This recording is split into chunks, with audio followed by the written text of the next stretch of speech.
nigga. Oh man. Together. Yeah. Ooh, yeah. That boy said, ooh. Yeah. Man, you killing me, James. You killing me, bro. You killing me, dog. Hey, you have to beat. I can only try to get close as I can to it. Already, brother. Already. The final word. And it's final. Yeah, man. Y'all know how to get down. Y'all know how it go. Yep. Ooh.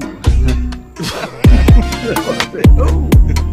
Say, it bring it out of you, though, man. It does. Yeah, that beat. Yeah, man. We always have That's one. You gotta have a glass of wine. You know, at the end of the game, they talk about wine. Ooh, we must be feeling good after that Atlanta, brother. God. A-T.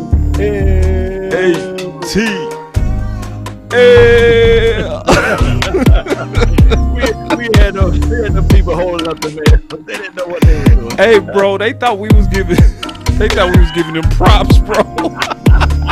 They was part of the joke. Man, they was part of the joke the whole time, bro. Hey, my God, man. Boy, Law, I don't know how you come up with that stuff. That boy Law say, man, A-T.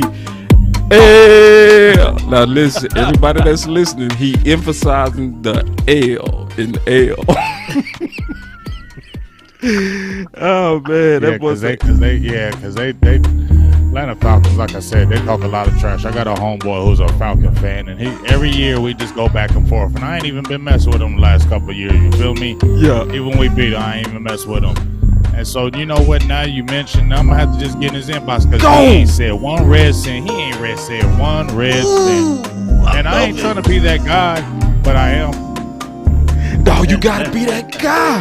I'm gonna be that guy. I'm gonna be that guy. And then he'll be like, "Oh, it don't matter. I'm sorry anyway." They always say that.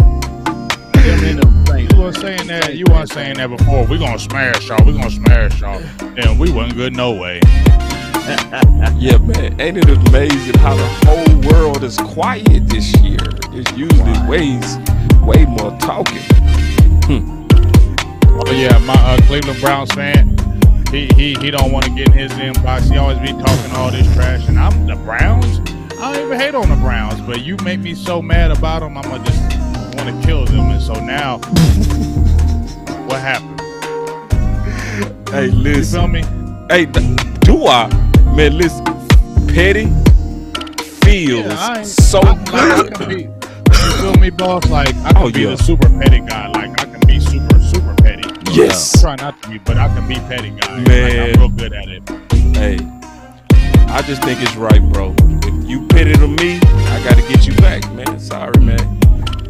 You know, after I go to church, I'll turn other cheek. But Monday... You gonna get that smack. The gloves. Monday, we coming. What'd you say, the gloves? The gloves. Hey, Joe Trina said he shared already, man. Thank you, Joe.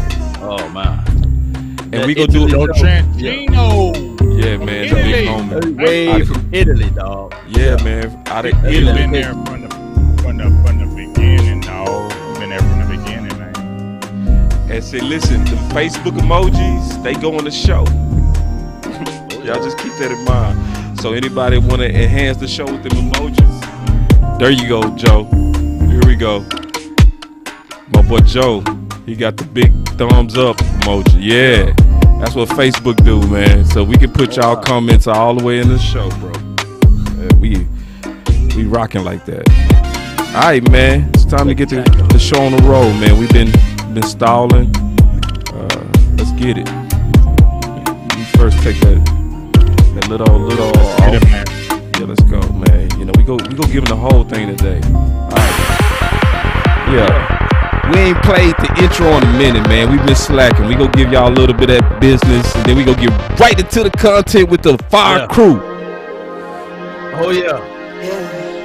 See you run it up. Kinda check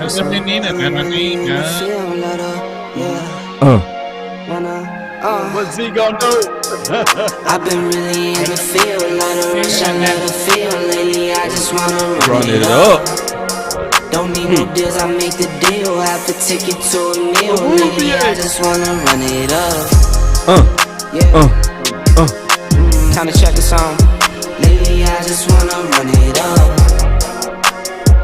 Count that too. Man, that song just means something different when you 72. Need them ones, I need them fives. Need them tens, I need that change. To the south, got blues inside. Greens and pinks, it's all the same. I still save and roll my change. Take some losses when I play. Charge it to the game. I'm with Watch that Ray, money I'm come with up T there. Black, I'm with Ray. Oh, boy, come on, throw that money. I'm with Bay, Come yeah, on. I'm with Jay, I'm with Chuck and now. Still the same, not switching sides. Now it's about loyalty. You switch sides off for the Get it. bag, and that's worth more to me. I mix Nike with designer, I experiment. You just rock what's on the shelf and I'm not feeling it.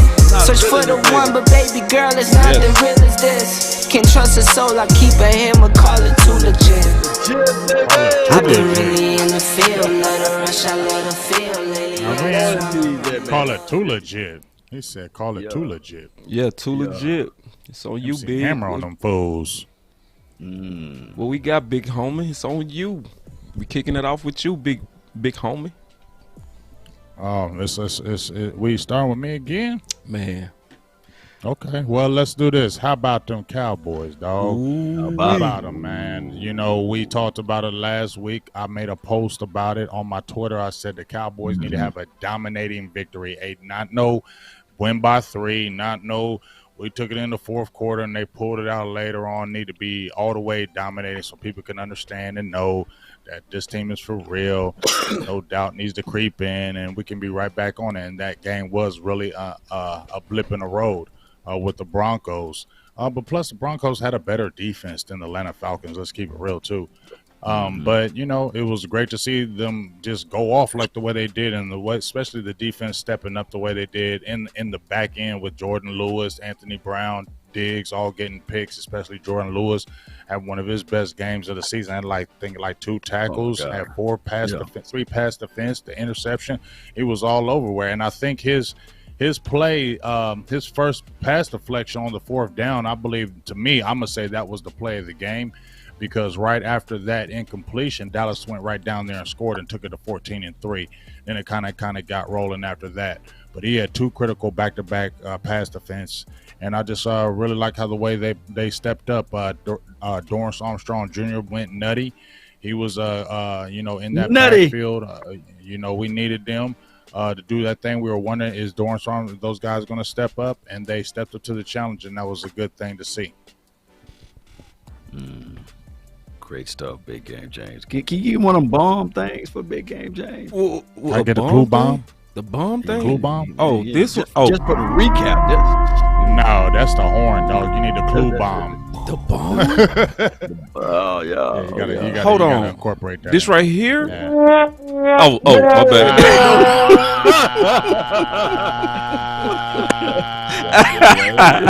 How you gonna do my dog? Okay. James? Yeah, okay. That's what he wanted. I know what you want, big homie. No. Oh, Cliff That's is what you. giving That's what you just. That's what you just got. That's what you just got. us- Ricky. Ricky! So, Yeah. I definitely want to talk God. about, obviously, the response with Atlanta. Because with Atlanta, it was epic what these guys did. And I actually said listen, I said if, focus on that word, if a loss would bring that type of Dallas out before the post, I would take another loss, even though I don't think they're going to need it, because everything came together. Like everything, special teams, offense, defense, they was consistent. Like, think about it. They literally tapped out Atlanta. They choked them out. They made them quit. Make them tap out. So it's one of those things, man, to where we showed the world that this is a Super Bowl team. And a lot of people not shy to say we are the top contender. It's just, and I think Big Game James said this a long time ago with the leadership of Dak. Bro, I think this is real. I think it's time for us to get over Jason Garrett and the fears that we've all learned to have, and the pessimism that we learn to have, because this is a totally new squad and totally new regime, and we need to accept it. You got a beautiful woman, accept it. She good to you, go on, calm down. Love the one you with, Luther. Oh, you want me to go ahead and roll with it? Jump on in there, Law. We being diplomatic today. Shout out to you, the OC. I see him over there in the cut. If you guys ever eat barbecue, there's a lot of sauces out there, man. And I find myself going back to Sweet Baby Ray's, man. At the end of the day, they're consistent with their flavor. And I know that there's other barbecue sauces out there, right? But the consistency is what we're looking for. And what I'm looking at, people been looking at the blueprint and trying to find out the secret sauce of the Dallas Cowboys, like the movie way back in the days, The Good Burger, home of the Good Burger. You remember that? It was the special sauce that everybody wanted. And the special sauce, Cowboys being balanced, baby. With, of course, Ezekiel Elliott having the game that he had, and as well as Tony Pollard. None of those boys rushed for over 100 yards, but collectively they did. And they utilized with less equals more, 42 yards for Tony Pollard and 41 yards for Ezekiel Elliott. It keeps the team honest. And then the Cowboys being balanced the way they are with passing of the ball with Dak Prescott. That is the weapon. That is the secret sauce. So how do you break that down? How do you destroy that? You can't. And how you do that, the OC, is looking at this offensive line, the front five. I'm going to let him dive into that part of the conversational piece.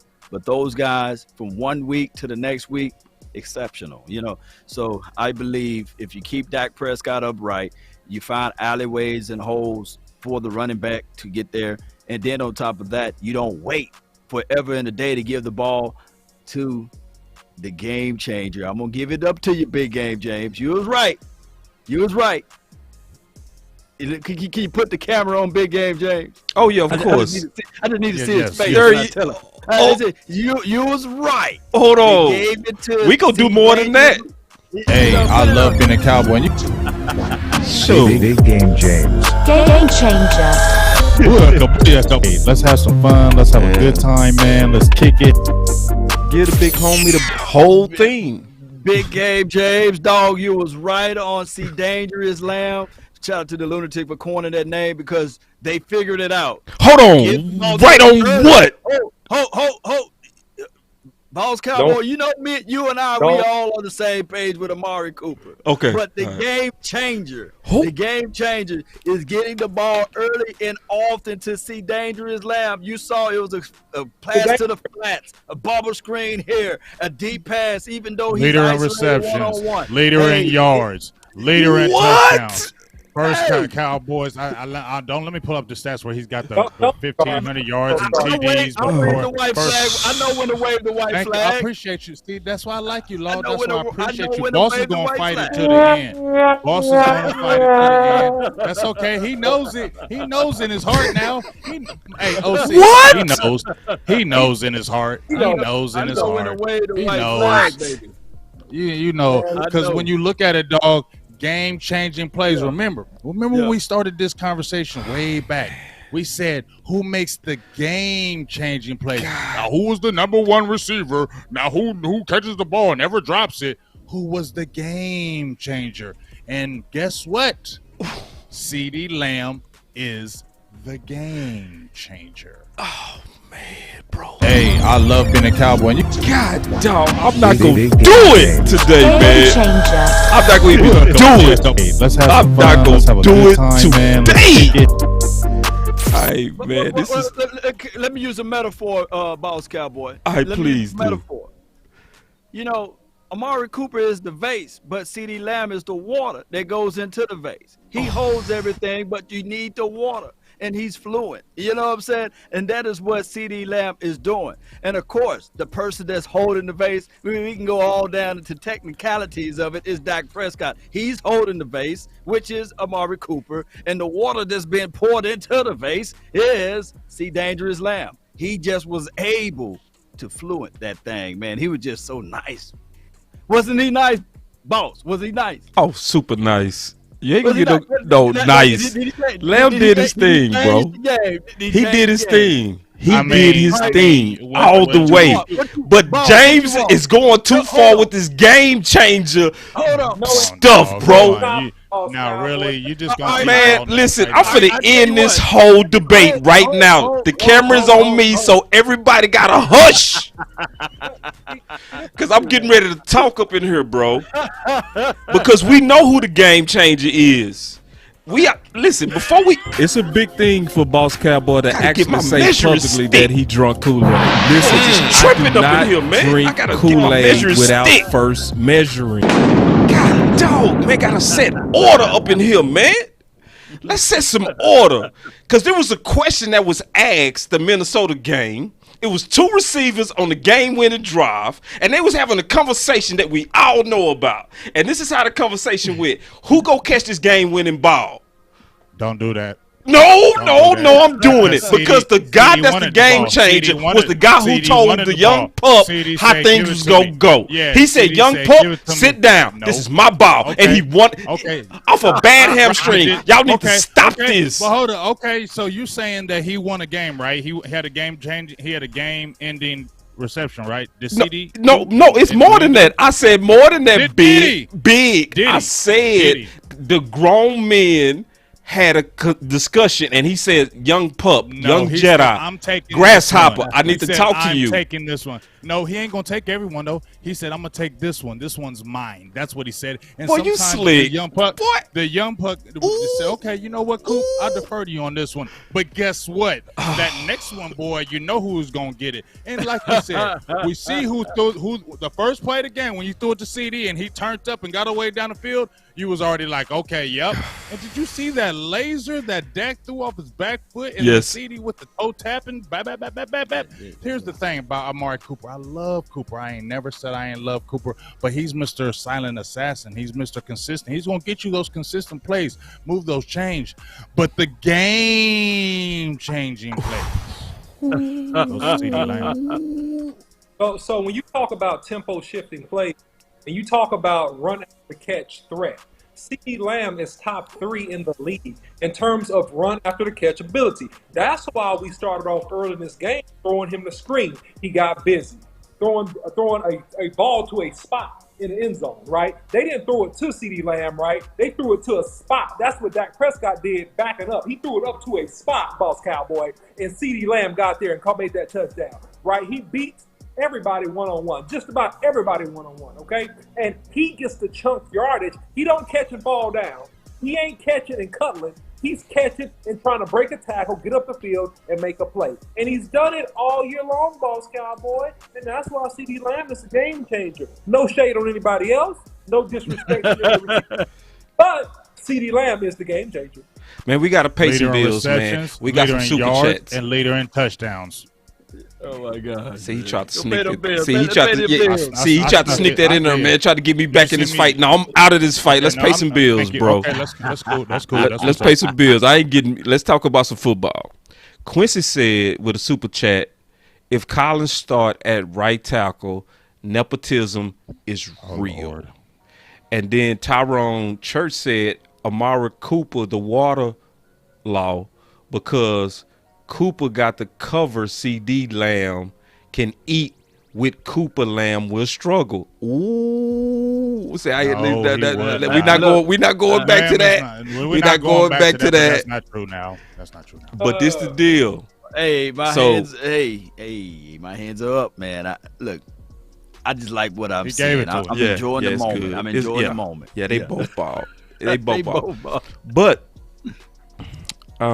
let's address that super chat because he said if Collins start at right tackle, nepotism is real. Let me take that one. I don't know if nepotism is real in that scenario. I just think they're going with a lineup that they think gives them the best chance to win at this time, right? You notice in this game, and it wasn't because people have, I think, a little bit misstated what I'm about to say. They did use slide protection, right? They did use slide protection. but it wasn't just to help steal, right? On the left tackle. It was also based upon the alignment and how the Atlanta Falcons was trying to blitz an extra man off the blind side. So they used slide to catch any other A and B gap blitzes up the middle of that offensive line. So I think that, man, the key with this offensive line is change of pace, play calling, and solid fundamentals. And if you put these guys, and I think right now, Collins and Steele, if you put them in a position where they got to hold up for 5 or 6 seconds, you go get pressures and sacks. If you run tempo offense like they did this particular game, we saw a combination of the Minnesota Vikings game plan and the Tampa Bay Buccaneers game plan all mixed into one. We saw catch and release. We saw east-west offense with the screen game. We saw the crossing underneath routes. We saw the fade routes. We saw power football. If we keep consistent with this recipe, it doesn't matter almost who's up there blocking. We'll more than likely come away with a W, man. Well, you're talking about a lot of slides, and I'm looking at placements too. Power, strength to power. And the biggest part that I saw that slowed down some of the momentum, although we was up, by many points, was a guy that wear number 5 and 2. Everybody else we spoke glowingly of, and then on top of that, even Tyler Biadasz, he's stepping up a little bit, but the guy that wears number 5 and 2, you know what I'm saying? I ain't gonna say his name, but he got on my nerves a little bit. What is going on? Is it mentally at this point, or is he just been out physical and he just reaching? What's going on with that? Law. You know, on them 13 penalties though, Law. All of them some of them been bogus. I'm not just defending this guy, but some of them calls have been bogus that have been called on him. And here's the thing, and I think, Boss, me and you, we didn't talk about it, but I think you liked the tweet when I was like, it's crazy about Connor Williams because dude got 13 penalties, like damn near tops in the whole league. But then when you go about everything else, this is his best year on pressures. 9 games, only 10 pressures. Only giving up 1 sack. That was in week 5. You know what I mean? Like statistically across the board, and his total efficiency, blocking efficiency is as high as he's been in his career right now. Right. So it's crazy that we say this about the penalties and we get frustrated, but when you look on the other hand, he's having even a better year than he had last year, and last year was his career year. Let me just Connor Williams real quick. There's a good and a bad about Connor Williams, okay? Because I don't have shade against Connor Williams. I think he's a scrappy dude, man. I think he got a lot of heart. So here's the good of it.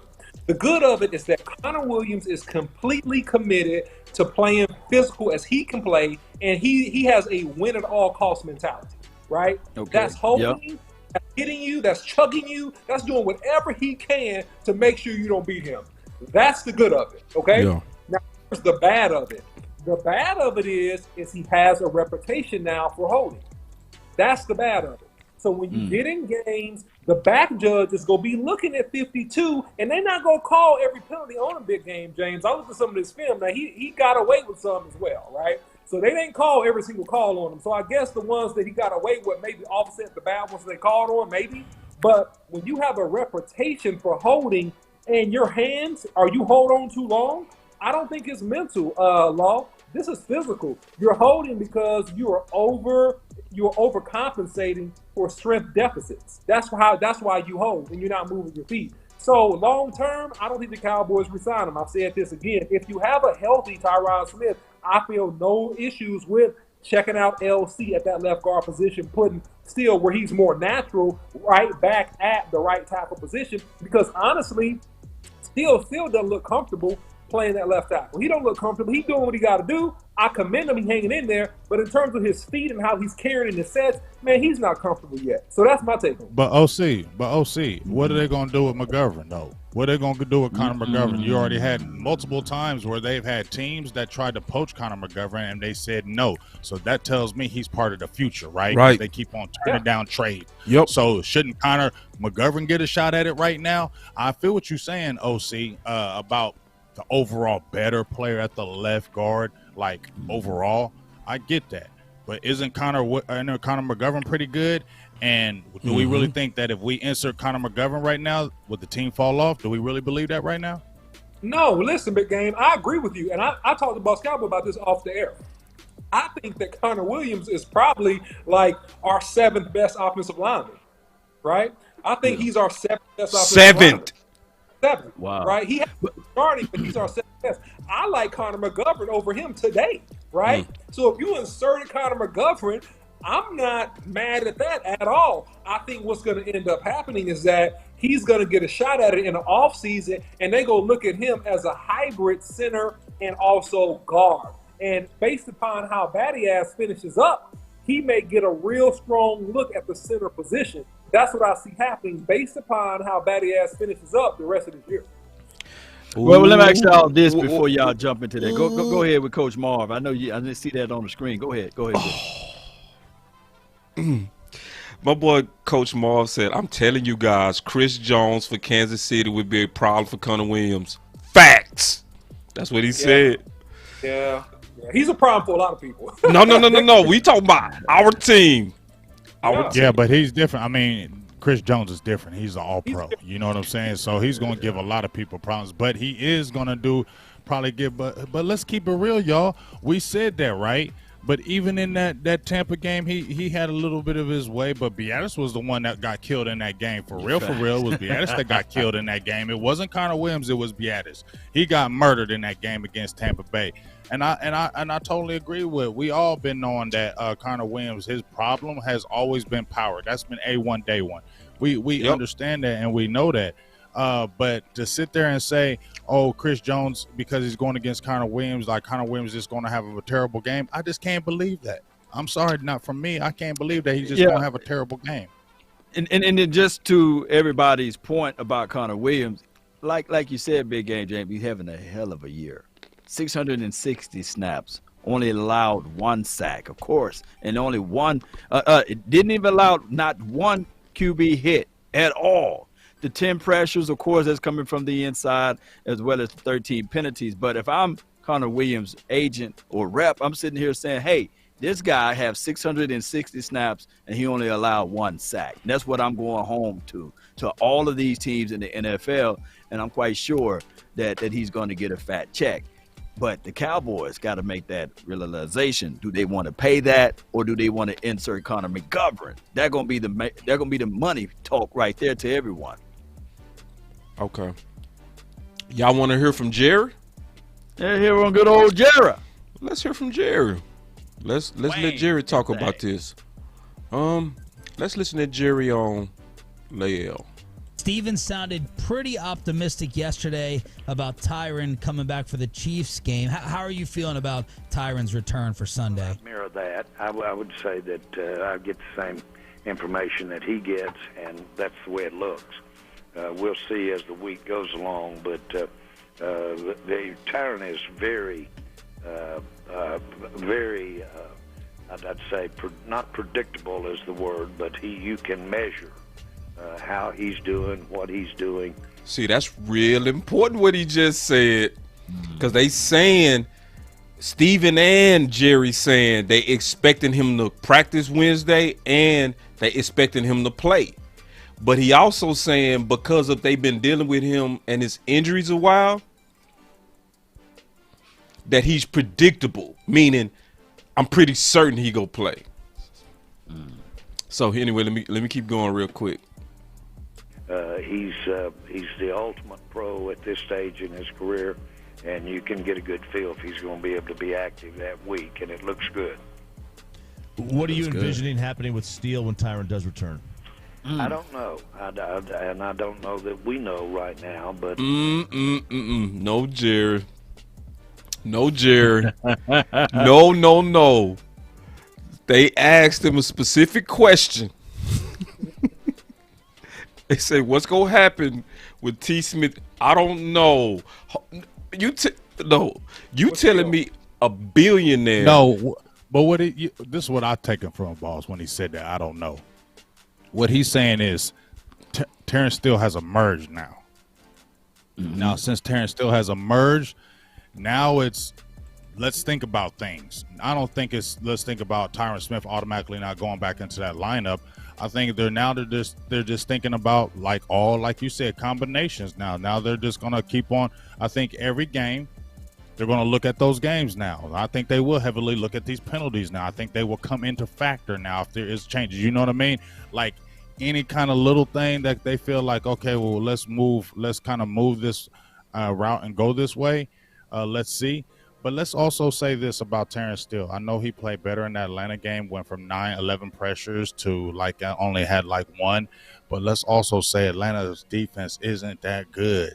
It's not a good defensive front. And this is not diminishing Terrence Steele. But let's see him against some good rushers on that left side before we start saying, oh, it was only one game. Let's continue to see, because the Atlanta Falcons defense wasn't that great. That front wasn't that great.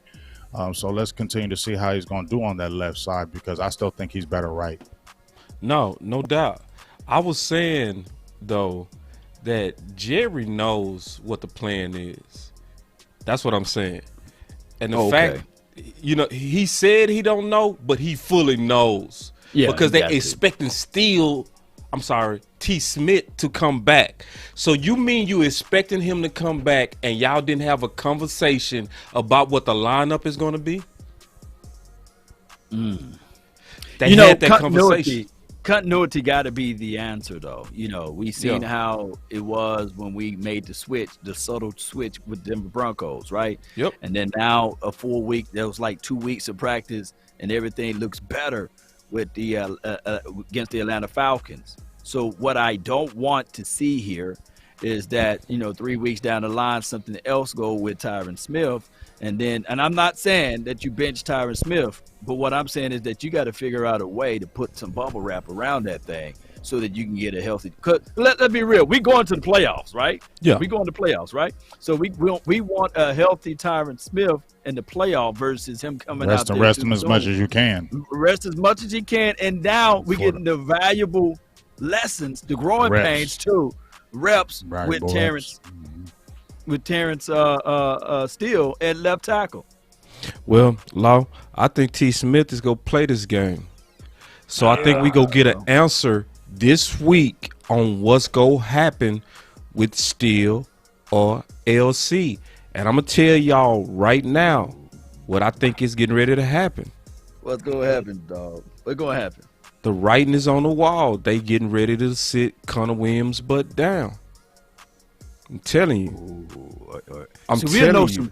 Look, if they start leaking, because Wednesday, tomorrow, practice, it's going to be when they open to the media. Yeah. If they said, okay, now we are seeing multiple reps now for La'el Collins. You hear multiple reps. Yeah. It's coming. That multiple reps thing. Because he was in left guard all last week, right? Right. And see, but it makes sense for them to continue to talk in the public as if they have faith in Connor Williams. But Mike McCarthy, he's the total opposite. When you listen to Mike McCarthy talk about Connor Williams, he is shooting direct slugs at him. Listen. Connor Williams, he had 3 more flags. He would lead the NFL in penalties this season. How do you sort through? Is that just something that you have to kind of just take, or is, I guess how do you work your way through that problem? Well, the process is the same every Monday, and that's for every player. We have a pretty extensive grading system. Every play is graded. It's documented. It's put into a format, and it's not only done just for the grading of the player, but it's also done to help the players. We can formulate self-scout cut-ups on not as much as, so much goes into game planning on what they're doing, but you got to really be on top of what you're doing and what you look like. And so you clearly have a vision of the mistakes you've made and put on film. So, that process went on this morning. So I'm more in an individual phase just because we went Victory Monday for the first time this year. So the meetings were set up between the players and the coaches on their own. So most guys were done by 1 o'clock today. Connor clearly understands the way he performed, and we have a very competitive offensive line room. So, we have a very competitive offensive line room. So performed, and we have a very competitive offensive line room. So, we'll see what the future brings. We'll see what the future brings.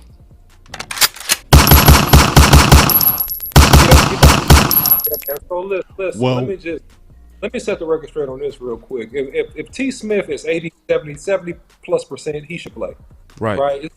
It's no way he should play. Put him right back at left tackle. He is the best left tackle on this team and one of the top 5 best left tackles in the NFL. The only question is now, are you going to start Steele right back at right tackle? If I was the offensive line coach, I'm not, but if I was, I would put Steele right back at right tackle and let him get right back to dominate. Say, sir, thank you for taking these 2 weeks for the team. We appreciate you. Get your butt right back at right tackle, and I expect you to dominate the same way you've been dominating.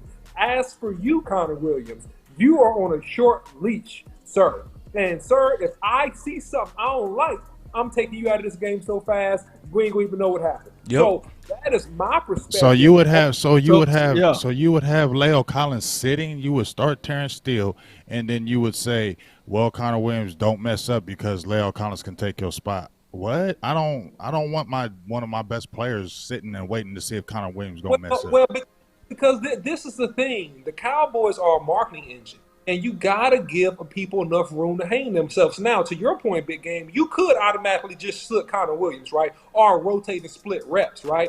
Or you could play it like, hey, man, we go probably give him some reps. But one way or the other, it doesn't matter because Connor Williams is going to mess up at some point in this game. No offense. No offense to people that love Connor Williams, okay? But I'm just saying. At some point he's going to mess up this game, right? And then you just say, hey, get your butt in there. Let's go. Well, coach. So you say if you're the coach, right, OC? Yeah. How would you explain that to Jerry Wayne and also John Stephen Jones? Because they're going to be looking at you saying, "Okay, you making this decision. We want the results. We want the winning." So how are you going to explain to them on how you sitting back? I think he's $45 million, something like that. Lyle Collins he's not cheap. Law, I'm gonna be honest with you. That? I think they already know, bro. They already know, because remember, 4 weeks ago. No, listen to me. Put him right back in the lineup, boss. Now listen to me. Remember, Jerry said 4 weeks ago.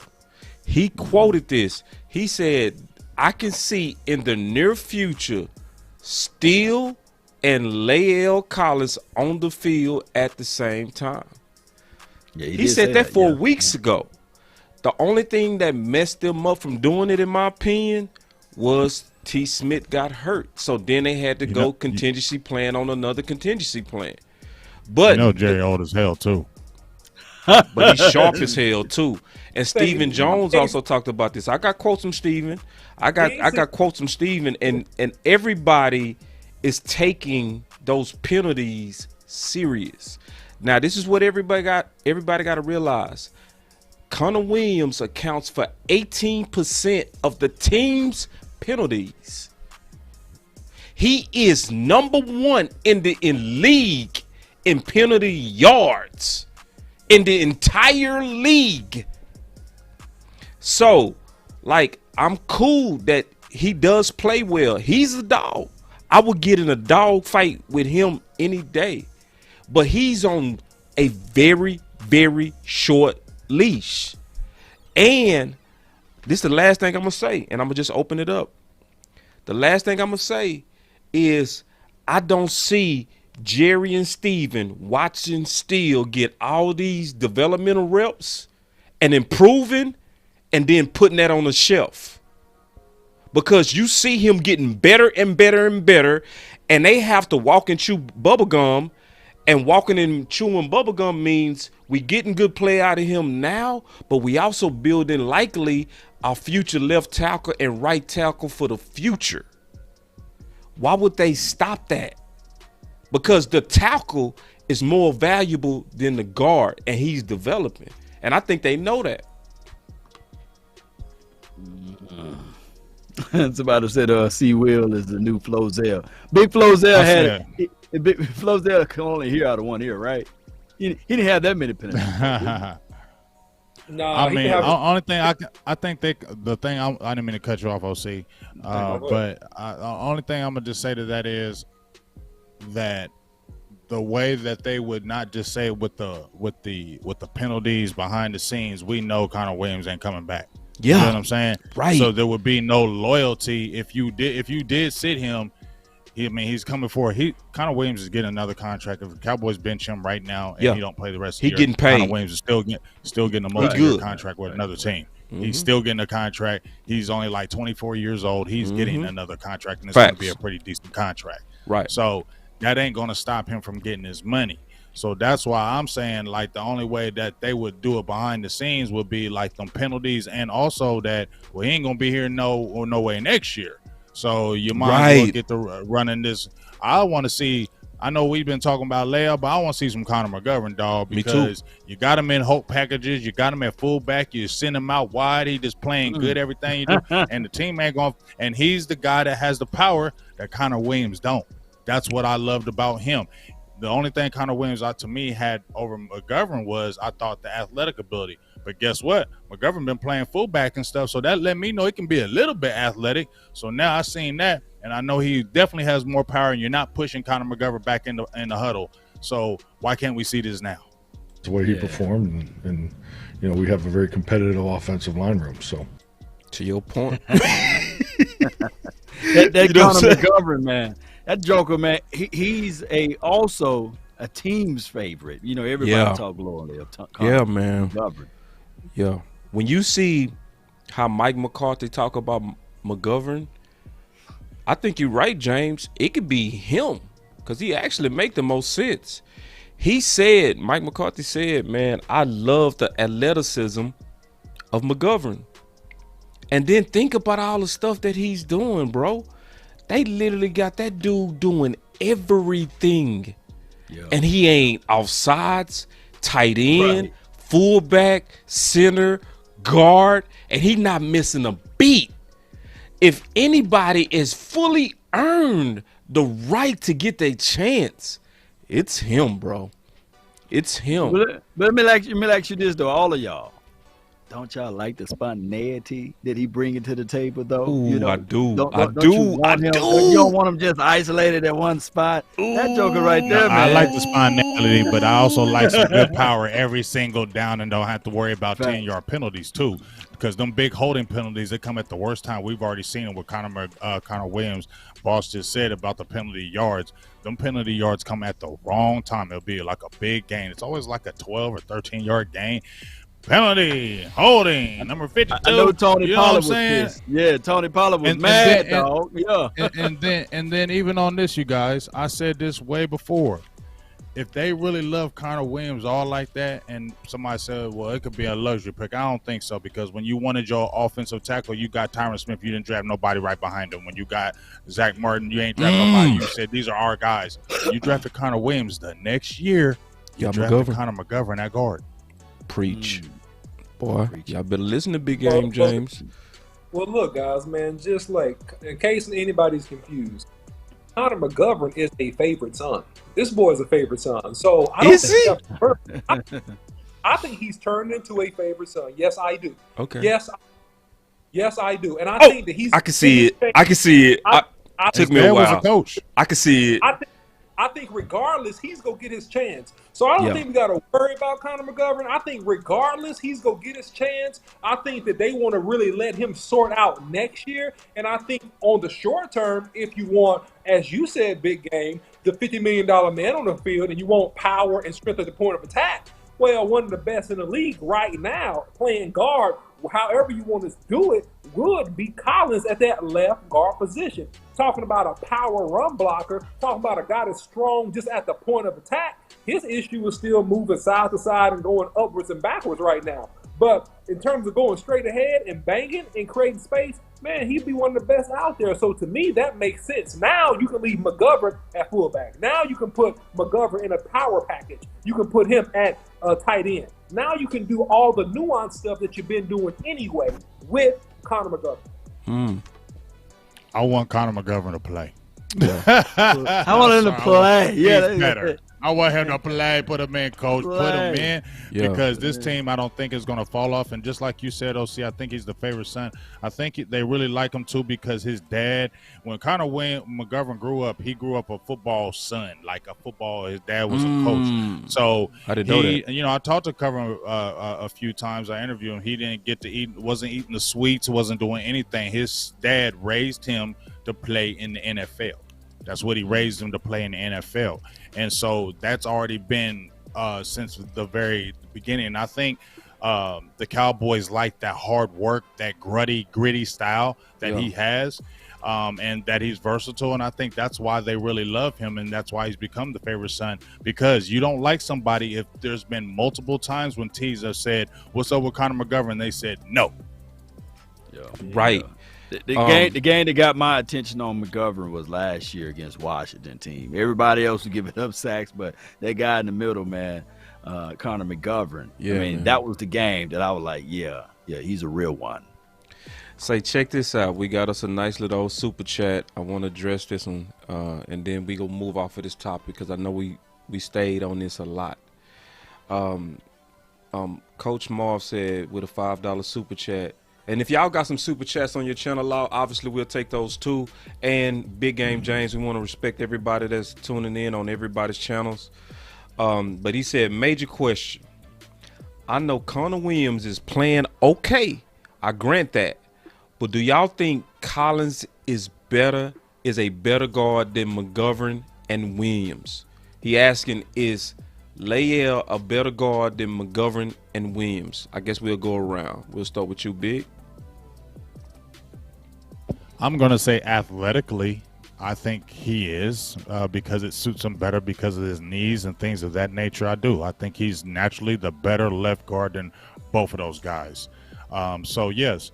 But I'm going to just be honest with y'all. I just hope they figure it out because I want to see Steele and Collins play and McGovern in there. You know what I mean? I just hope they somehow figure it out because I don't know, man. It's the good thing about this, fellas. This is a good problem to have. It's great, right? This is a because one thing that we've always been screaming about with the Cowboys is depth, and that's what's been so huge for the Cowboys this year is the depth.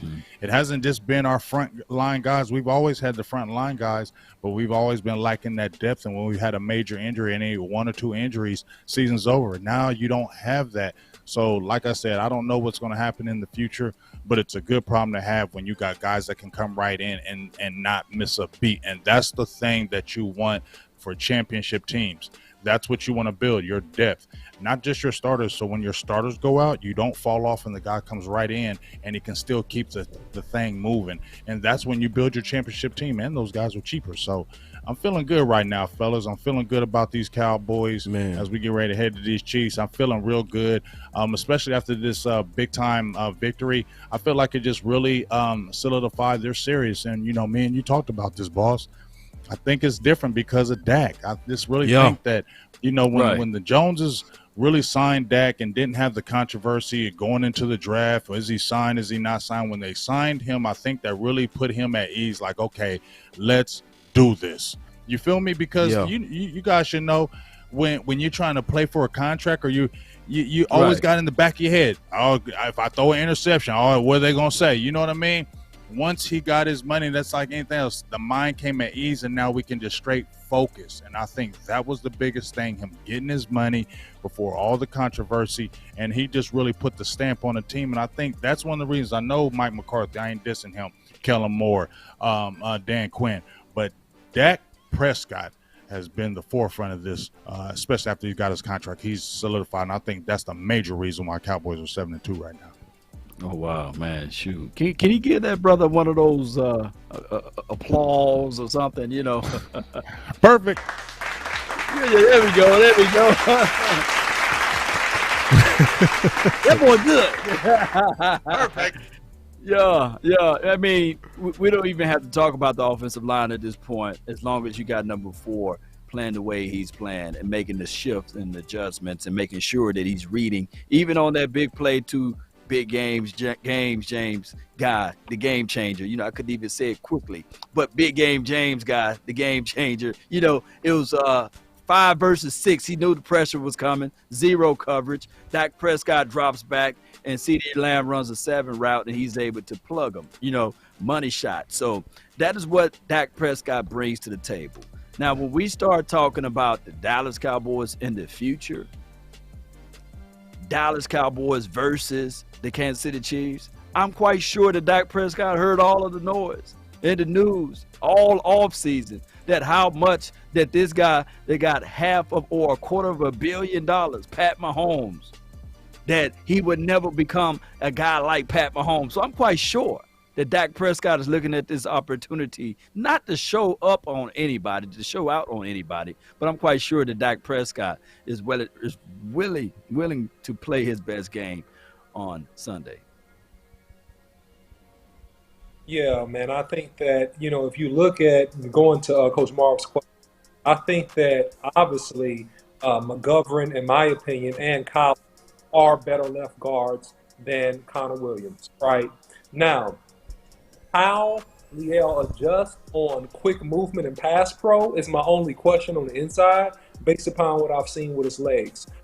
That's my only question about him. But if he handles that, and he should handle it because he's fighting in a phone booth versus standing out in the street corner fighting and tackle, I think that he would clearly, based on experience and just his raw power, I think that he would be the best left guard, to answer Coach Mark's question. Okay. And I also believe that Lael Collins would be a better left guard than Connor Williams. And I also believe Lael has a higher upside than McGovern. I remember when Lael was drafted. He was drafted as a top 20 guy at both guard and tackle, both. And he has a lot of experience playing left guard, even though it was a while ago.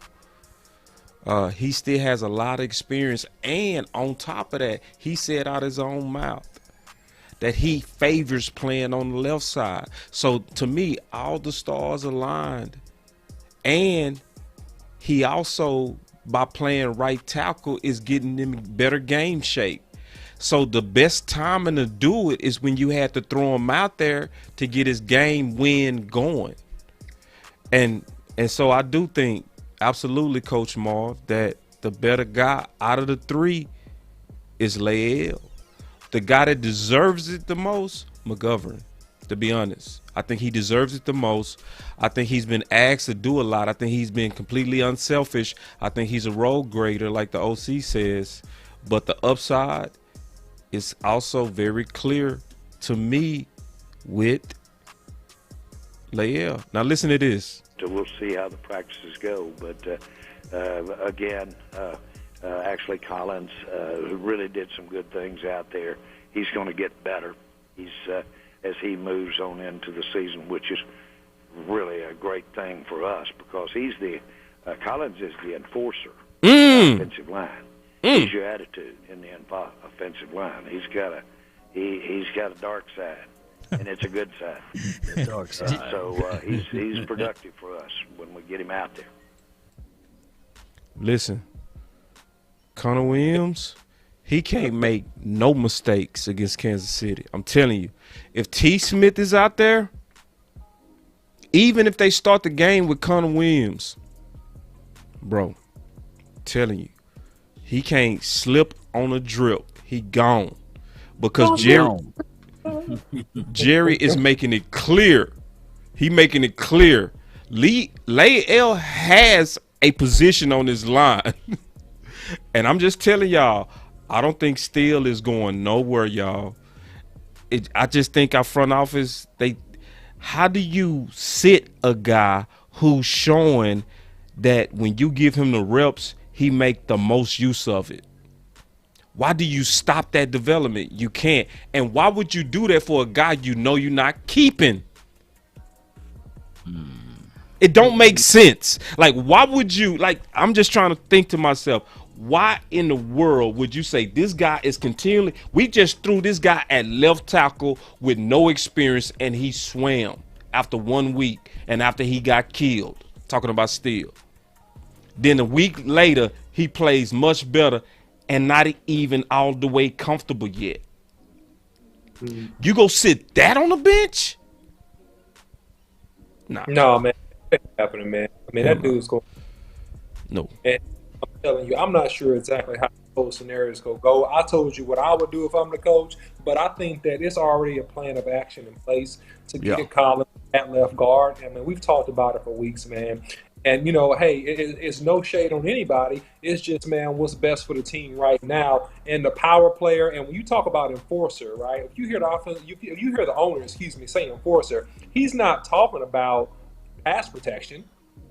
He ain't talking about pass protection. Nope. He's talking about banging boys, running over you, hitting you in your mouth, knocking you down, creating lanes, and being extremely physical and making you quit. Hitting you and making you quit. See, that's that old school football. We used to call it smash mouth football. Some coaches, Coach Marv would say 3 yards in the cloud and the dust. It's lining up and just taking your soul, hitting you and hitting you and hitting you and driving you, and you trying to stand up and beat the block, and you can't. You know why? Because you just ain't strong enough, and you getting overpowered. The OC. The film breakdown. I know we pretty much covered all of that. I wanted to get y'all thoughts on Kansas City. What we gonna do about Kansas? One of the things that I like to bring out is that what Coach said, Mike McCarthy said about Dak Prescott. Mm-hmm. He said, and that's a hard word to say, you know what I'm saying, to a man. He said he loves Dak Prescott. He did. He sure did. Yeah. You been listening. Dog, I was listening. I said, dog, he said he loved him, he man. Sure did. LOVE. You know, that's a hard word for a coach to say to a player or say about. Because he didn't love Aaron Rodgers. Yeah, I'll wait for him to say, hey, I love Aaron Rodgers. So he probably feeling great that I dealt with Aaron Rodgers, even though we won. I actually got somebody I'm coaching that I actually love, that we actually have a genuine relationship. But just to bounce off what you said, Law, when you was talking about Pat Mahomes and Dak Prescott, and you were talking about, hey, he may not take it personal, like, oh, I'm trying to outplay you, like, right, that'll take the forefront over the win. But I definitely think it's in the back of his head, like, yeah, I'm going to have to let y'all know that I am just as good, if not better, than a Pat Mahomes. If we're looking at it this year, passer rating went clean. Dak Prescott over Pat Mahomes, 121 to 109. Passer rating under pressure, Dak Prescott, 80. Pat Mahomes, 66. Big time throws, Dak Prescott, 5.3. Pat Mahomes, 2.8%. Turnover worthy plays, Pat Mahomes, 3%. Dak Prescott, 2%. You get what I'm saying? So when we look at these stats right here, Dak is just playing every bit of Pat Mahomes. So everybody can automatically say, oh, what this and that and this. But we ain't talking about who looks like the natural thrower or who this and that. We talking about who's a dog and who's the winner and who's going to get their team. I'm telling you, man, just Dak's person. I mean, when I look at Pat Mahomes is a dog, right? He's a dog. Right. But do I know if he's the leader like Dak, though? No. You feel me? You feel me? He ain't that. Totally feel you. He ain't that. Oh, yeah.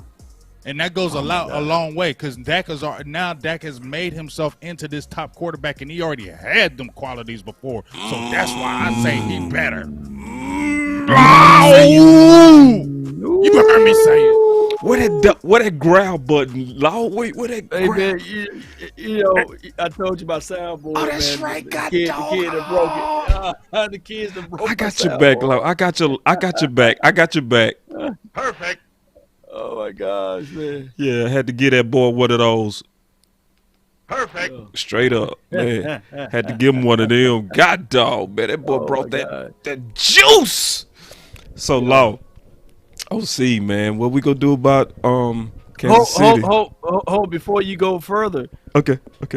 I just need to do a poll right quick for those that's watching. These are Cowboy fans. We got a lot of people watching right now. Who's better, Dak Prescott or Pat Mahomes? Give me the plus or minus sign. Give me the greater than, lesser than sign. I'm liking this. I want to know. They're just gonna say Super Bowls. They just gonna say the Super Bowl. That's the only thing they can use right now. But that's I mean, the only thing come they can on. say. I'm But liking don't use this. that. Don't use Super Bowl. Don't use Super Bowl. Don't right use now. Super Bowl because I can only imagine what Pat Mahomes would have looked like under Jace and Garrett. You know. Yeah. Okay. Man. I see a lot of people. Y'all keep posting, speaking. Yeah, Speaking 4. with your chest. You know. Yeah, I'm going with 4, bro. Put 4 in the comment box if you feel that going 4 with is 4, better dog. than. And I'm gonna tell you going why with 4. you gotta go with 4. I'm gonna tell everybody why. Yeah, Mahomes has more arm talent. We not crazy. Now we talking about arm talent, but arm talent is not quarterback. Quarterback is everything. It's decision making. It's where that ball is placed. It's how you lead your team. It's who can handle Dallas. Oh my gosh. Hey, boss. Yes. I know you around the same age I am. Yeah. And so is Big Game James. Yeah. Jim Kelly who had more arm talent, Jim Kelly or Troy Aikman? Jim Kelly. Jim Kelly could slang that thing. Jim Kelly could slang it. Jim Kelly. Jim Kelly slang it like a mother. Slang it. But I'm gonna ask you, which quarterback you want to go down with? You know what I'm saying? You All gonna day. The Ake dog. you gonna go with Troy, The Aikman. you know what I'm saying? The Aikmanator. The Aikmanis. Aikmanominous. And you know what's even crazy about what you just said with that law? That Aikman even said himself, hey, I could throw like all them dudes. I was just as good as them, but in our offense, Get it. it didn't really call for me to really do all that. So I had to really kind of just play a different type of game and had to be one of the most accurate type quarterbacks out there. What's Dak accuracy out there right now? I'm just saying. Ooh, top in the league. Get him. He top in the league. He top in the league. That What's- boy on fire. Yeah. What is the answer for this guy? Oh, y'all That's a forgive lady me. you showing me there. Now. Oh, my Hold bad. on. My bad. Little bit of a camera glitch real quick. I like, wait a minute. now. Perfect. Who is she? Perfect. Yeah, because she is definitely. Let me see if I can get that. Oh my gosh, man. Yes. Wait a minute. She's distraction, man. My bad. Let me. Can y'all stay focused? What's the answer for my boy Kelsey? Well, let me say, Jordan Lewis, baby. Boy, you ain't paying no attention. She got Nah. you tripping. let me say this, man. I'm gonna give you. Oh an my answer. goodness, OC. Give me 1 second. Give me Okay, 1 just- second, just- OC. just one. take it All right, down. all Just right. take Go it ahead, now, down. OC. Just Go take ahead, it OC. down. I'm gonna give you one. I'm gonna give you the answer. But first, let me say why Dak Prescott is the better quarterback. It's 2 words. All right, maturity and responsibility. So Dak Prescott is a more mature person, and he's the most responsible person. I'm not just talking about like his personal life. I'm talking about in the football game. He's responsible with the football. He don't force the football. He don't let you rush him into making bad throws. 9 out of 10 times, he's not gonna make a bad throw. He's gonna play within himself, and he's gonna make the plays he's supposed to make, and that leads to a reduction in turnovers. We know that Patty Mahomes is gonna throw this ball away once or twice this game, right? Y'all know that, right? Oh, yeah. He gonna get the ball to us. He gives Talk. the ball to us. Talk. He gives the Talk. okay? He gonna put pressure on him, and he gonna get the ball to us. And when we score off of turnovers, that's gonna be the difference in this game. Now, when you talk about Kelsey is a guy, man. That man, he's ultra talented, man. He's probably going toward one of the best tight ends that ever played the game. To be honest, Right. all right. So you don't really stop him, right? But what you do with him is that you contain him so that he's not ripping up the seam and making athletic plays and making catches on undersized safeties. But we got the perfect sauce for this guy. We got the perfect sauce for this guy. Curse. That can cover him, that can neutralize some of the things that they want to do with him. No, I'm going to tell you who he is. Curse. I said that. That's what I just said. Well, they didn't put Curse on Kyle Pitts. They put Jordan Lewis on Kyle Pitts. Ooh, talk I'm that not talk, saying law. I'm not saying that me? Kelsey I'm and liking Kyle this. Pitts are the same person. But what I'm saying is that I'm looking at their alignment and assignment, and they had Curse down inside the box there. So are you going to compromise Curse ain't his great in defense coverage. now? Curse ain't great in Curse ain't coverage. great in coverage now. You know, he's No, good he's in not. hitting. Yeah, good on Remember I intermediate told you routes that, and hitting. boss. Yeah, Remember I told you that, boss. What? I said Curse wasn't great in coverage he's not. from A1 day one. He's not. But I He hate to good see- at tight ends though. That's what Yeah, he good at. He good at tight ends, big. Remember what he did to Dallas Goedert? Dallas Goedert was all in his feelings because of Curse. And Dallas is a good tight end. Sus. He's sus right now. He's sus. No. And he ain't no Kelsey. No, he not Kelsey. He not Kelsey. He But Goddard. listen, I'm not debating the matchup because Law made a good point.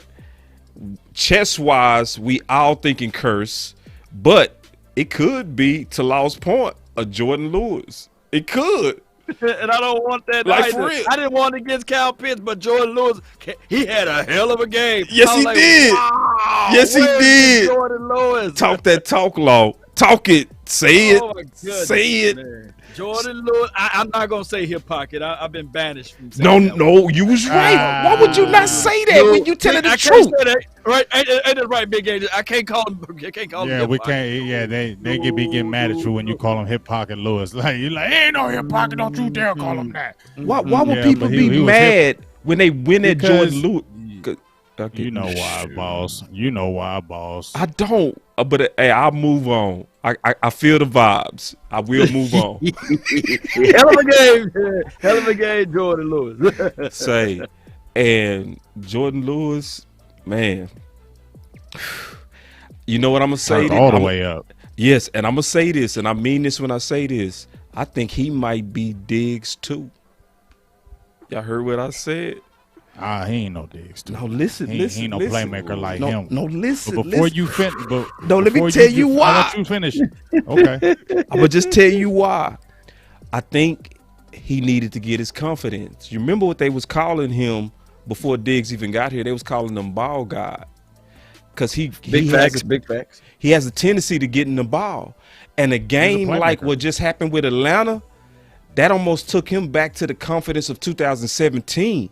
And if he grows his confidence as high as Anthony Brown grew his confidence, bro, you go see two guys. That's what we need to talk about right now. In the secondary that's good at making plays on the ball. And I'm talking about Jordan Lewis.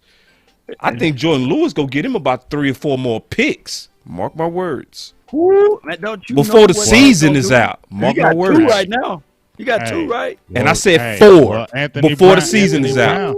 Well, I'm saying Anthony Brown has 3. So yeah, he before we balling. talk about anything, let me go ahead and give him props because I think they're only completing like 54% against him. He has the best, besides Trevin Diggs, completion percentage against on the whole team. And he's like, I think, the 3rd leading tackler.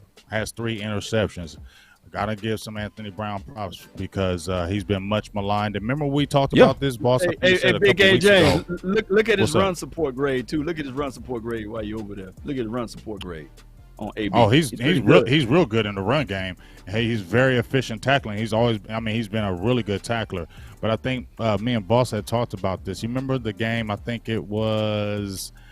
What did he have a pick? Was it Philly? Did he have a pick? Philly. You remember when remember when he got that pick and we were all getting on Anthony Brown and he got the interception. We're like, oh, Anthony Brown got the interception. You still trash, right? Like, right. Yeah, he's still trash, right? Boy, keep it real. He keeping it so real. But what I was looking at though, was everybody on the team ran over to him. Right. Oh yeah. Dak Prescott was one of the first people ran over to him. True. So that let me know that behind the walls, they're all saying you a good player, so don't worry about what nobody else is saying. And he has that support as the team, and that's another step of growth, I think, that the team has taken. Because you had Anthony Brown, who's maligned in the media from all of us, but he continued to fight, and the team continued to back him and pat him on the head anytime there was a play. If y'all noticed that, y'all should notice that. When anytime Anthony Brown make a little play, they ran over to him, tapping him up. You know what I'm saying? That goes a long way, boss. Totally. Y'all know, OC, boss, if you might be in a struggle and your team is still behind you, tapping you on the head, saying it's okay, it gives you that confidence back. It keeps that confidence there for you to keep playing good ball. No doubt, man. No doubt. Well said, man. Yeah, man. Look, man, he's been much maligned by myself. And hold on, malign is too strong of a word because I don't think any of us malign him. He's been criticized. Okay, yeah, criticized for sure. Right. that's accurate. Criticized, all right, by myself. And look, man, I said 4 games. He's proved me wrong, man. This dude is balling. Look, shout out to the DB coach Al Harris, man, who got this boy playing great, and the belief that Dan Quinn and the faith they put into this guy that's having him really step up. But one thing I'll say, man, when you have a couple dogs, and now they got some dogs in that defense, you can take a C+ player and you can make them a B+ player, because a rising tide raises all ships. And that's what I think it is with some of the players on our team, including Anthony Brown, man. The culture of performance, the culture and the expectation and the grit of some of the players on the team is causing him and several other people to rise, man. So great job by him. Yeah, so I do have a couple. Go ahead, Law. I was going to say, I got this shovel in my hand for a reason. And it's not for Trayvon Diggs. It's because I've been putting dirt all over Anthony Brown. Just after week 1. Only one person came to his defense. I believe it was Okoye. You know, he was like, nah, Law, he was okay, man. It was just that AB versus AB. It was going to happen to anybody, you know. And I was like, nah, I got the shovel. I'm ready to put in anybody. Look, I can roll out there. But, you know, Anthony Brown, I'm not going to give him no praises because I think that this is working. The more dirt I put on him, keep the going. better he plays. I'm gonna keep going. Throw that dirt on him, bro. I ain't gonna give him no shine, but shout out to Anthony Brown, though. Shout out to him. Won't put some more dirt on you, though. 3, 2, 1, drop it. And remember, you're listening to nothing but the best. Those grills rub it hard. Let's go. Oh man, say that boy pulled out a shovel. I'm gonna keep putting that dirt on him. The moment you give him praises, boy, something happened to him. Fellas. Oh, why you gonna show that picture, man? Come on, man. We talking football. That's why I'm showing the picture, bro. You know what I'm saying? So, what's the answer? What's the answer to the riddle? Bracket. Get a guy on a whole lot of pressure. That's the a whole lot of pressure. We gotta get a whole lot of pressure on Mahomes. A whole lot of it. The way they like gangbusters, because that secondary played better last week. It did against them Falcons, but it is gonna be a animal coming with a lot of those fast receivers.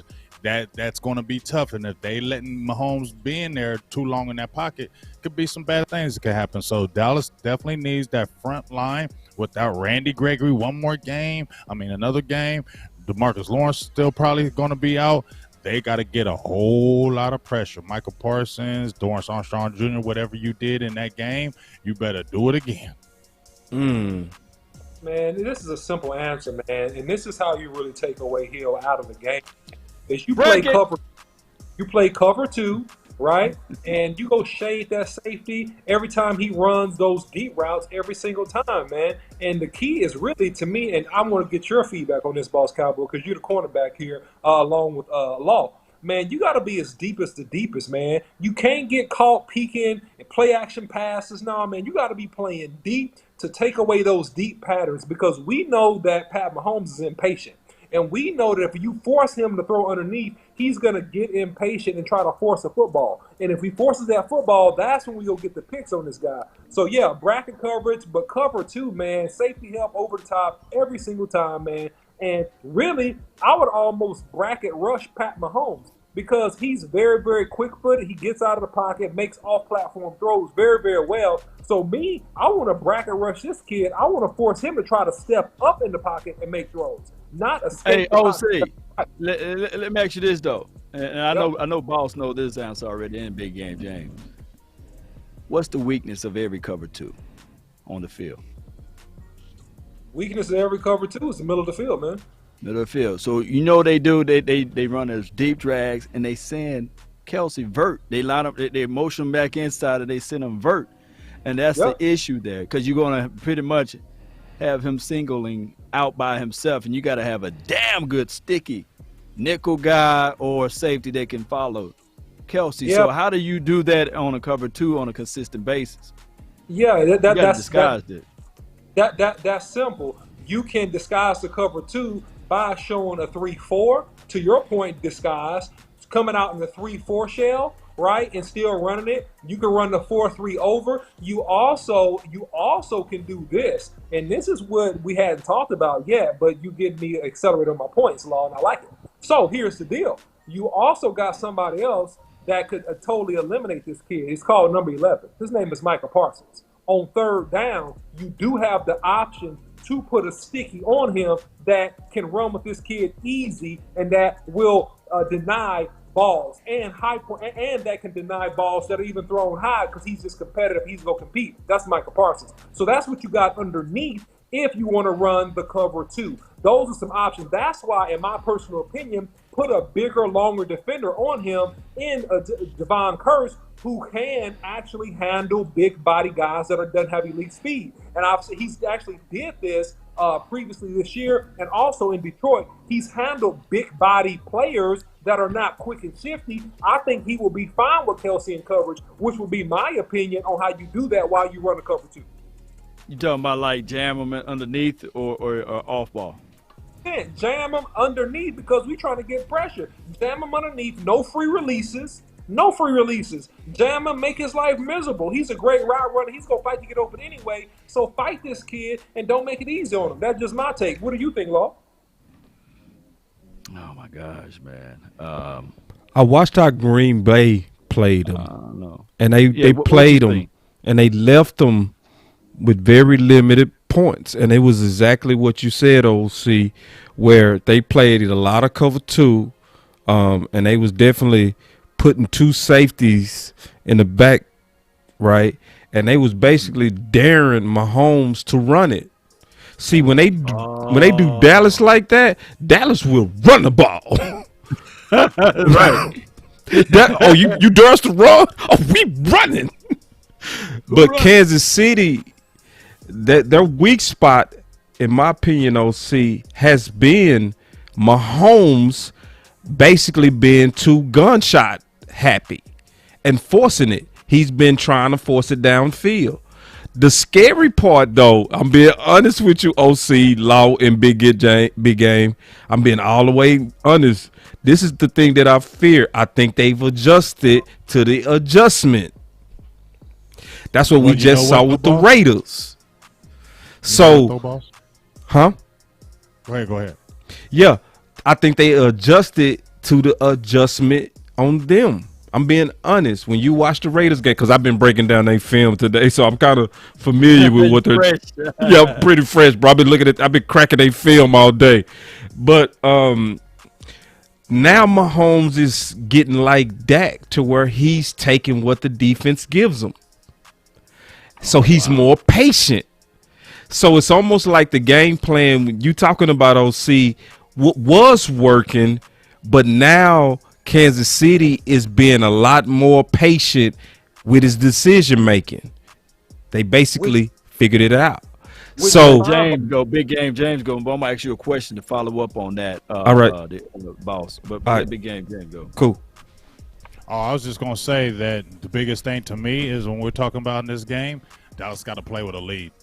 Dallas has to play with a lead because if we're going to talk about that, I still think that Pat Mahomes still will have that because he's got that natural trait to want to get it deep, like OC was talking about. He's still going to have that impatience. So if Cowboys can jump on them early, especially up in KC, get on them like a 14-3 early, that's going to have Mahomes that natural thing in his head. Right. I got to make a play. I got to make a play. I got to make a play. And that's when Dallas needs to be. We're opportunistic, right? We're still over +5 in the turnover battle. So we're still getting turnovers. So that can fall right into the Cowboys' hand.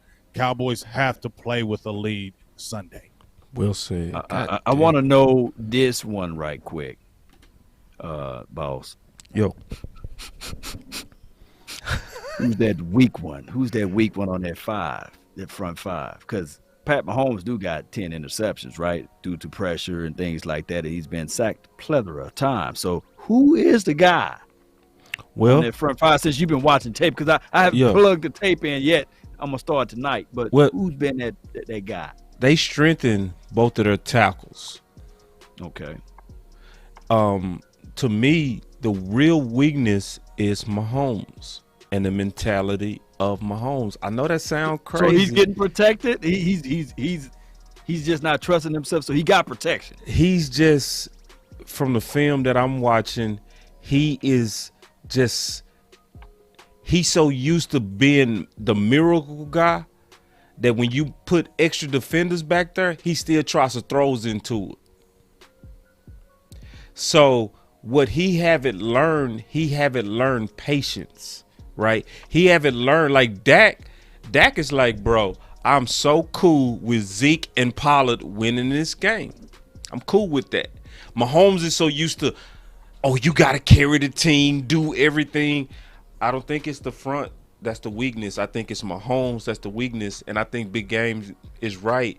If we can get ahead of them, you kind of baiting him into his weak spot, right? Trying to bait him into that tendency to try to make plays and do too much. And then when you do that with our opportunistic secondary, he playing into our hands. So it sounds like a cop-out, but I'm going to say it like this, Law. Big James, I'm gonna steal what he said and say our offense is our defense. No doubt. And I'll jump back in and say something too. And that's why, Boss Cowboy, I mentioned, go ahead and play the same type of fronts, right? Take away the deep throws. Force him to be patient. We know this is an explosive offense. These guys will go score, right? But we just want you to score fast. We to drive the football. And if you got to drive the football, and I know at some point, I fully believe he's going to make some mistakes in this game because I don't think he's fully learned the lesson. I know they have adjusted to the adjustment, but I don't trust Pat Mahomes to be patient because I don't think right now, I think he will next year. I don't think he has the maturity to be patient. Going back to that one, I don't think he has the maturity to be completely patient. And he is going to get antsy and force the ball in certain spots. And when he does, we'll be there to take advantage of it. So the bend but don't break philosophy, Boss Cowboy, is how I want to defend the Kansas City Chiefs. Well, I love it. You know what I'm gonna say? I'm gonna say this: if you Law, I'm gonna say the weak spots is Orlando Brown Jr. and Trey Smith, but especially Orlando Brown Jr. Didn't they get him in a trade or something like that? Yeah. I think they got him from the Ravens, right? Yep. Well, him and Smith are highest on the team with pressures, 28 and 26 respectively. Woo! And he's already given up thus 4 and 3 sacks. Smith has given up 4. Brown has given up 3, but just the last game, 3 pressures, 3 hurries. And they brought him over because they were like, hey, we need to get this back together because we need to give Mahomes. But he hasn't been playing the greatest since he's coming over there. So, know what? I mentioned Mayfield, Jalen Mayfield, the rookie from Michigan. I said watch him and go after him. He gave up like 5 sacks and 31 pressures. And you see Dorrance Armstrong Jr. did that move on him. Whoop, whoop. Sack. So keep an eye on Orlando Brown Jr. I'm going to say him. He's a weak link. Good facts, Big. Great job. Big game. James off the top rope. Straight up. Loved it. So, final words for me is Dallas is definitely a Super Bowl contending team. This is going to be a fun football game. This is Tampa all over again, to where win or lose, this is going to be how we size ourselves against formidable opponents. Even with the record, we still go in there and treat them like they are the formidable, they are a opponent to take serious. So I know we're the better team, and as a final word, I'm gonna say this for sure. Isn't it crazy to where 2 years ago, or even just last year, Kansas City was considered the high-powered offense. Now, Dallas is clearly more high-powered than them. So, as a final word, I think Dallas as a fan base and Dallas the team is new, brand new. Shout out to my boy West Coast. He was in the building. No knock on Jason Garrett. What I'm saying is this is a whole new era and need to be treated that way. I think Big Game James said it a long time ago. He was dead right. He way more right now. With the leadership of Dak Prescott and Michael Parsons, the OC said that. Say, man, these guys are writing new destiny. And I think we go show it Sunday. We go put on the show. That's my final word. Yeah, so I'm going to jump in next, man. My final word is this, man. Just maintain intensity and consistency.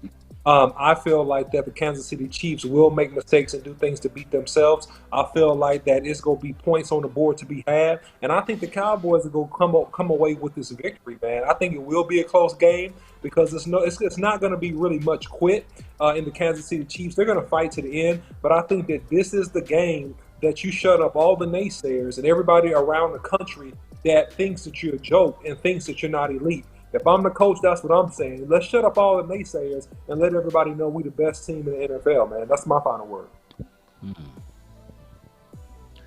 All right, well, my final word is this. Dak Prescott is the difference, man. Dak Prescott is the difference. I think when he was drafted in 2016, I think we all thought he wasn't a finished product, and he's still not a finished product. But we thought, hey, he's still got a ways to go. He's still got to get better. And I think when we look at now 2021, this what makes me feel good about they can beat any team in the NFL now because we got a quarterback. I feel good that he can beat your quarterback and beat your team. And I really feel that I feel good in this KC matchup because to me, Dak is deciding factor now. When we seen the Cowboys since 2016 on now, it's been Ezekiel Elliott's been this and Amari Cooper. It's always been somebody else except Dak. Now it's Dak. And now we got Dak doing it. It's going to make the difference of how this season going and how we play these teams. And that's why I feel good about going into KC and beating them because of a Dak Prescott now. And I think he's the difference in 2021. MVP Dak. And that's Big my Game final James. Oh, yeah. That was a good one there, Big Game James. Dak Prescott MVP level, right? You know, playing against a team that everybody know that this was the measuring stick. And, of course, regardless of how Kansas City Chiefs started off at, a lot of pundits, a lot of people said that they were going to the Super Bowl. You know, that was the Super Bowl caliber team, and they'll be back in the Super Bowl. So now the Cowboys face the 6-4 Kansas City Chiefs, and they are the 27th ranked defense. Lo and behold, we just played against the 28th ranked defense last game, right? And you guys can put the outcome down below. But this team got a little bit more firepower. But they say two things travel in the National Football League, Big Game James, False Cowboy, the OC. We know the defense travel, right? So the turnovers and takeaways, we should be able to get that. Excuse me, the running game also travels. So if the Cowboys stay focused and balanced with this approach, defense travel as it relates to getting the turnover, creating pressure, we got a monster over there. One can argue that two players are being candidates as Defensive Player of the Year, Trayvon Diggs as well as Michael Parsons. Both of those boys are bringing and delivering the heat.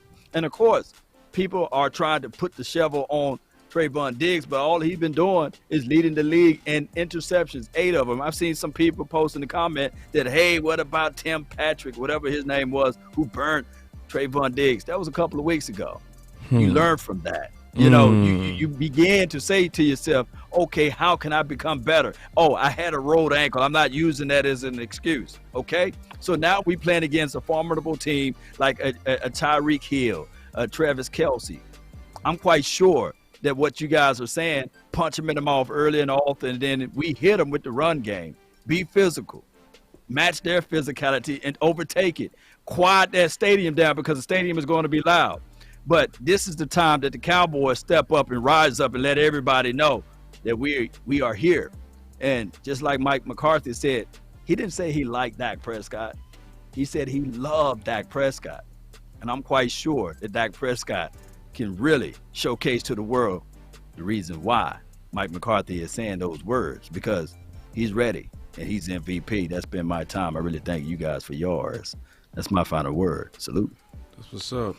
Law, real quick, could you tell everybody where they can find you? Oh man, you can find me at Law Nation. That's on multiple platforms. Law Nation Sports, pretty much on Facebook. If you're live watching there, be sure to hit that like button. Sharing is caring, by the way, and also on Twitter and Twitch, and as well as Instagram under that handle, Laws Nation. And where can they find you, Big? Oh, you can just check me out. Just what it says, Big Game James. Check me out on YouTube, my Facebook, Twitter. Go out all three of those handles. Just type it in. You should see my face, and there it is. And hey, follow Boss Cowboy Sports on YouTube, Twitter, Instagram, Facebook. You can follow me, the OC100, on Twitter for the latest and greatest in Cowboy sports and news. Also, Big Game James, Law Nation, and Boss Cowboy Sports. Do not forget to like these videos, share, and subscribe. Sharing is caring. Until next time, we out. Oh, that beat dropped in good. Yeah. Perfect. Shout out to Cowboys next week, too. Perfect. Yeah. Perfect. I'm gonna get the button on. I'm gonna get it. Here it goes. Perfect. That was it. Yeah, man. So, and we got some events coming up, man. I can't wait to come to Dallas. Oh my. Oh, yeah. That's gonna be crazy.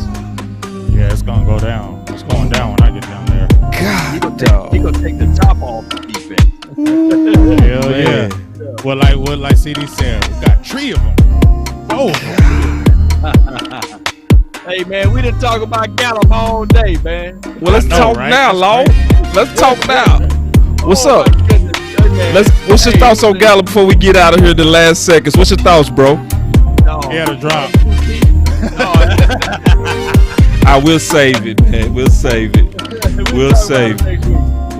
Hey, you was right though, boss. You said it yourself. You said he was dialed in at the Cowboys experience. He was, bro. He was down all the way in.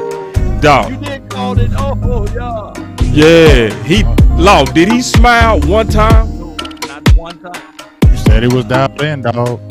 Say, I ain't never seen him like that. You know he always laughing. Yeah, because he usually like to kiss babies and do all that other stuff, man. But this time, Michael Gallup, he was all business. He had to run it up. Yeah. Yeah, man. We're going to run it up on Kansas City.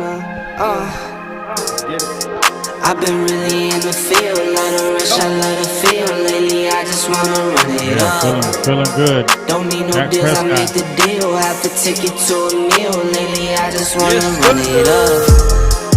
Yeah. Kinda check the song. Lately, I just wanna run it up.